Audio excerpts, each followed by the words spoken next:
اهلا بيكم. انا محمد عطيه CEO شركه فير بروكرز. النهارده جايين نعرفكم ايه اهم العوامل اللي نقدر نشتري بيها عقار.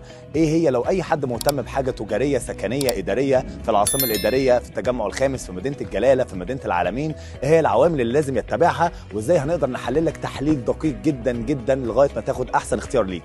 استنونا، يلا بينا.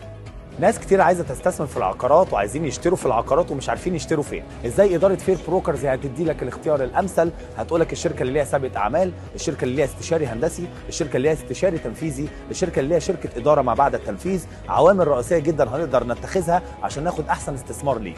هنقدر نحلل لك بكل مصداقيه وهنديك شهاده جوده لاقل سعر. يبقى في الاخر مع اداره فير بروكرز هتاخد احسن قيمه مقابل سعر. والفكره ان لازم الناس تعرف يعني ايه بروكر. البروكر هو الشخص فعلا اللي هيحافظ لك على فلوسك، هيحافظ لك على شقة عمرك.